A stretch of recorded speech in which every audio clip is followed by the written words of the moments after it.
Hello again guys, welcome to another tutorial.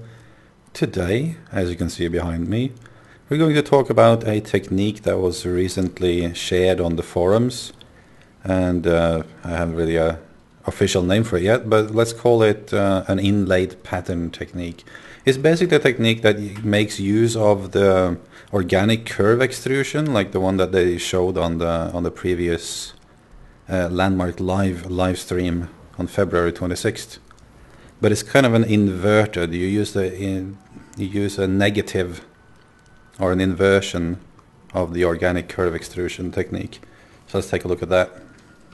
So we're up here in my test area once again, and before we begin I just wanted to mention, and this is a tradition that has been maintained in Minecraft for the duration of inventions of techniques and such.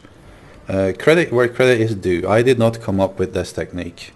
I first saw it on the forums. It's a poster called Melkia that made a demo of it, some picture threads, and Nihagi as well added some more information to that. I don't know who originally came up with it, but it wasn't me. I did investigate it afterwards, and I figured it could a tutorial would be in its place. So here we go. So these are the different stages, and don't worry, we'll build it in fast forward after a while. But this is just the different stages that you go through when building it, and we'll come back to that. Here I've been experimenting with some letters. You can do really whatever you want, and as you can see, the result is super smooth. It is fantastic, and I just had to do a video on that. So let's start with curve extrusion, organic curve extrusion. Let's say that you pixelate a shape like this, 1 pixel wide, any shape. What you do when you extrude it, you just copy that many times so it becomes wider. Then you smooth that whole thing, and then you cut a cross section from the middle of it, and you get this, which is 1 wide and looks considerably different, right? So that is organic curve extrusion. That is a very simple technique, but not everyone knows about it. Now what this is the inversion of that. You're basically making the frame of it and doing the opposite. So let's do that in fast forward, and I'll show you. The first thing you want to do is make any kind of shape outline.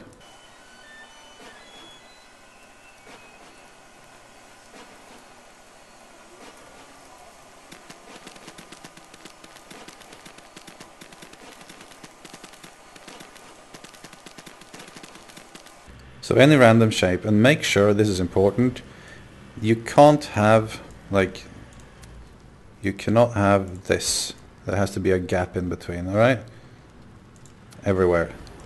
The thicker you make it, the smoother it will be, and the thinner you have, the more of a chance that it will be almost invisible at the end. The next thing we'll do is copy that. Once we've copied it, we want to copy it more times. We want to and use the arrow and scroll wheels to do this. We want this to be like minimum 5, but I usually go for 7, just to make sure that the innermost part is very smooth.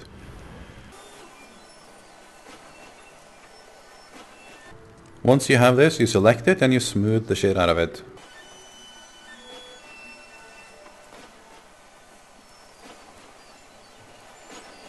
Keep in mind that the more you smooth, you might actually end up with angles again. So 5 or 6 times is usually good. When you have the shape you want, you select the cross section of it and copy that.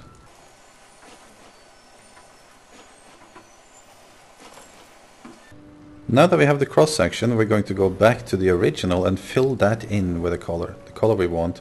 And a little tip here that you should keep in mind is that some materials have a tendency to what should we say, like smooth over into the other ones. So like gold, for example, or any gems, they have a tendency to affect the material around them, so don't use that. I find it to be safe, just use either a stone or wood texture, and don't use like stone with other stone, but use stone with wood and wood with stone, and so on and so forth. So since I used wood here, and it would work with 2 woods as well, but this is just a general rule. We can choose, for example, like I've done before, we use some kind of stone here, And we start filling in this. And there are many ways you can do this, but make sure you keep to the pattern.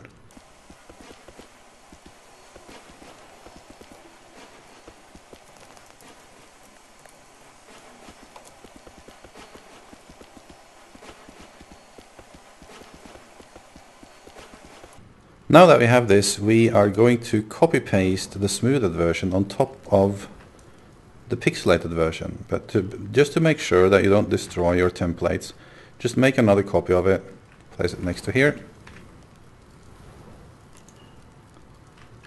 And then we select the other one. And we align it. Using arrow keys is always easiest. There we go. We put one behind there, place it, and one in front, place it.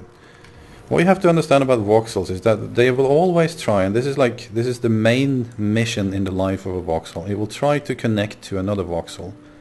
And again, I haven't done my voxel tutorial yet. It's coming. I just want to really increase my expertise first, but what they are doing inside now, the pixel versions are now connecting with the rounded versions in this one.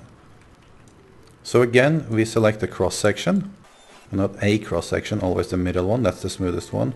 Obviously that's the only one here since we only have 3. You copy it, paste it, and this happens sometimes. Sometimes it doesn't really pick up on, this will happen. That's the essence of it.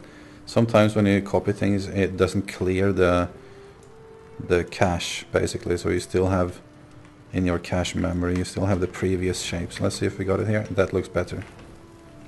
So we can put that here, and voila. Just a small addition. Just as I was rendering the video, I checked back on the original forum thread, and forum user Woozy had mentioned another method of doing this, which is basically, and it doesn't achieve exactly the same result, but close enough. So what you do is you make your original shape, you smooth said shape, you paste it on the front and on the back of the wall, and then what you do is you just paint with the paint tool the material you want around that shape. And when you do, you will see exactly how voxels work, because it's all triangles. Then you copy that piece of the wall, like the middle section, like we always done, and here you go. So that's another method you can do it, but you can see it does create some kind of strange little outlines here, but it's a way of doing it. I'm sorry for the shadows here at the moment, but I just wanted to mention one more thing, because someone said on the forum, well, you don't have to put those negatives on the front and back of the one with color in it. It will have the same result, and that is partially true. I did that as an experiment. I tried first to make this. This is the one that we made exactly the same way as the one we just did, and it's fine. Then I did one where all I did was I pasted the smoothed version in the front and then removed that one. And it looked pretty much like this one, although there was differences. It will render a little bit differently, it will smooth differently. However, as you can see, it's now pixelated again. And that happened after I had been offline for a night. So this one is still intact though. So I would recommend that you follow the recipe that we just demonstrated. That's all I had for you today, guys. Thanks a lot for watching. If you like this, subscribe, like everything, so that more people can see it. And I shall see you for the next one. Bye.